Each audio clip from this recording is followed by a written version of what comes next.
السلام عليكم. النهارده عايز اتكلم على الاثار الجانبيه بتاعت الادويه بصفه عامه، لان انا لاحظت لما اتكلمت على الاثار الجانبيه بتاعت الميتفورمين كان في تعليقات كتيره. ناس تقريبا يعني مش واخده بالها معنى كلمه الاثار الجانبيه ايه، او ايه الهدف ممكن من الفيديو. فبعض الناس استاءت وبعض الناس اتضايقت وبعض الناس انبسطت جدا، وبعض الناس شكرتني والناس دعت لي، يعني جزاكم الله كل خير جميعا يعني.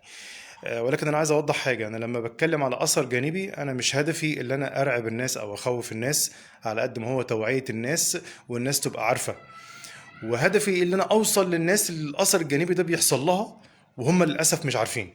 يعني ممكن يكون في دواء معين بيتعب المريض جدا جدا جدا، والمريض تعبان جدا جدا ومش عارف ان هو من الدواء ده. فاكر ان هو جسمه اللي تعبان، فاكر ان هو ابتدى يعجز، فاكر ان هو صحته بقت مش كويسه، فاكر ان هو عشان بياكل اكله معينه فبقى مش كويس. والمشكله كلها في الدواء اللي انت بتاخده.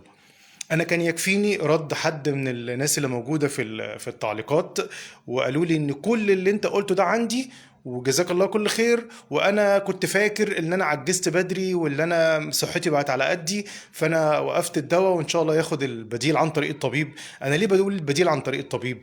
لان يا جماعه انا صيدلي مش طبيب. الصيدلي هو المنوط الأول بالدواء وهو الخبير الأول بالدواء. أما الطبيب وهو الزميل العزيز فهو المنوط الأول والخبير الأول بتشخيص الداء وإعطاء الدواء.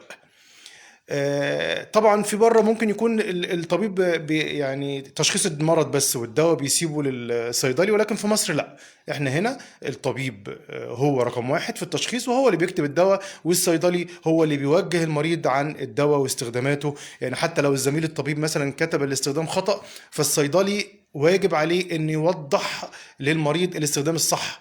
يعني لو الدواء بيتاخد قبل الاكل والطبيب غصب عنه سهوا مثلا من الزحمه من انشغال اي حاجه راح كتب بعد الاكل، لا، وجب ان احنا ننوه ان هو قبل الاكل. كتبه 3 مرات وهو مره واحده، ننوه ان هو مره واحده. فبالتالي الطب والصيدله بيكملوا بعض.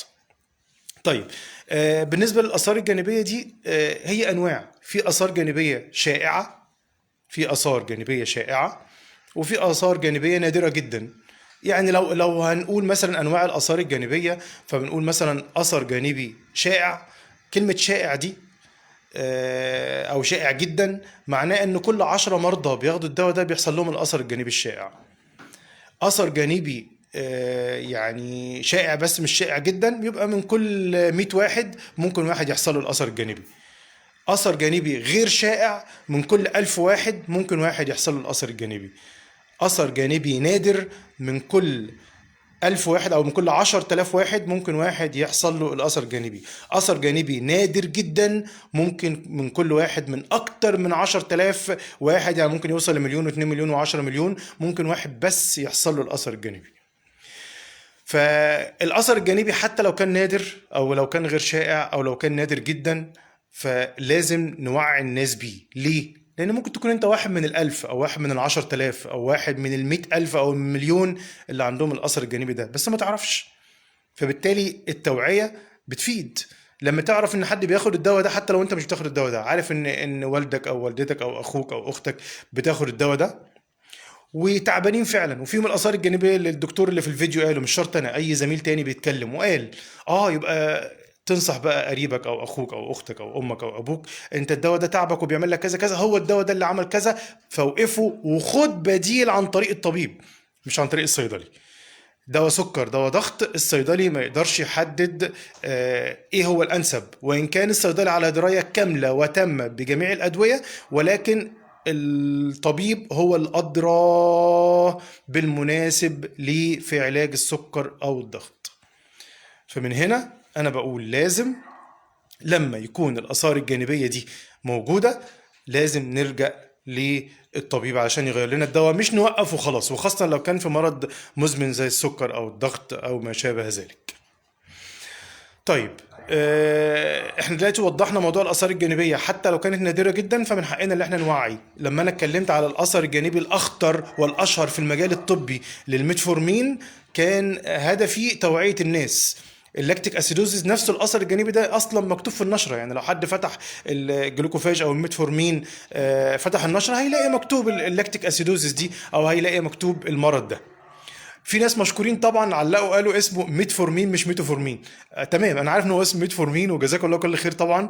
انا حتى كاتب في التعليق ان هو ميتفورمين، بس انا اسف يعني، انا للاسف من وانا صغير ومتعود اقوله ميتوفورمين، فتلاقيني وانا بتكلم بقوله ميتوفورمين، اتعودت، لكن انا عارف ان الصح ميتفورمين. فمعلش انا هدفي توصيل المعلومه اكتر منه من اللي انا اتكلم النطق الصحيح او الدواء. وطبعا لاكتيك اسيدوزز انا بكلمه عربي الناس تفهمه بسهوله، في ناس تاني عايزين اقول لاكتيك اسيدوزز، لا انا اسف، ما سامحوني يا جماعه، انا هدفي التوعيه مش هدفي اللي انا اعلم حد النطق او اكلم حد واقول له ازاي ينطق الدواء. مع العلم انا دكتور احمد داوود، درست الفارماكولوجي 6 سنين بالانجليزي في المملكه العربيه السعوديه، وكان ليا الشرف ان انا اكون من افضل المحاضرين هناك، وليا جوائز كمان واخدها في الموضوع ده. فحته النطق دي انا ما بهتمش بيها قوي على قد ما بهتم بتوصيل المعلومه، لان انا بتواصل مش مع صيادله ولا اطباء، انا هدف المواطن البسيط، انا اسف، المواطن الجاهل اللي مش عارف حاجه، اللي بيفتح كده يسمع، ده هدفي. انا عايز اوصل للناس دي، عايز اوصل لاكبر عدد ممكن يستفيد، لان انا هدفي امام الله اللي انا عايز افيد الناس بقدر الامكان. انا لا بعمل دعايه لدواء ولا بعمل دعايه ضد دواء، هدفي التوعيه مش اكتر والافاده، واتمنى ان احنا نكون بنفيد الناس على قد ما نقدر. اخر حاجه على الاثار الجانبيه عشان انهي الفيديو المباشر ده لانه مش طويل. الاثار الجانبيه في منها بسيط، زي مثلا ترجيع، اسهال، عامه الحاجات الجهاز الهضمي، ترجيع، اسهال، امساك، دي حاجات بسيطه، وفي الغالب في معظم الادويه بتنتهي مع الاستمرار في الاستخدام. فالاثار الجانبيه دي لا تستدعي ان انا اوقف الدواء. وفي اثار جانبيه تانية شديده وقويه وقد تكون مدمره للصحه، دي تستدعي وقف الدواء.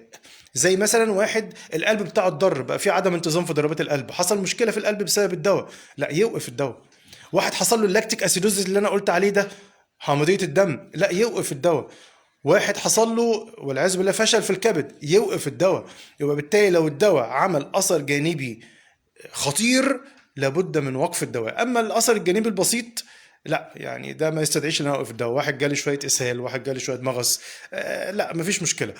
طب لاثر جانبي متوسط، واحد عنده اثر جانبي متوسط مثلا حصل له التهاب في المعده، او حصل له مشكله جامده في القولون او ما شابه ذلك، هنا الطبيب هو اللي يحدد النفع من استخدام الدواء اكتر من الاثر الجانبي ولا الاثر الجانبي اخطر.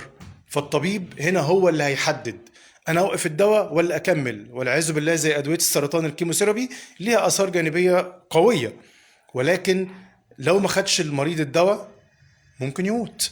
فبالتالي من هنا بنضطر نديله الدواء رغم الاثار الجانبيه بتاعته الشديده، ولكن احنا بنضطر علشان ننقذ حياه المريض. وبعد انقاذ حياه المريض بنبتدي نعالج هذه الاثار الجانبيه. الكورتيزون لو اتخذ لفتره كبيره ليه اثار جانبيه قويه، هشاشة في العظام بقى، وارتفاع في الضغط، وارتفاع في السكر، والمعدة بيحصل لها التهاب وقرحة والكلام ده كله، ولكن بنضطر ندي الكورتيزون لأنه لايف سيفنج أو حاجة بتنقذ حياة المريض، فبالتالي بضطر أديه. فمن هنا بقيس النفع قدام الضرر.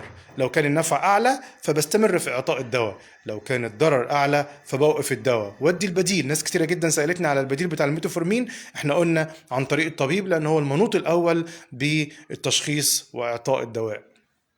السلام عليكم.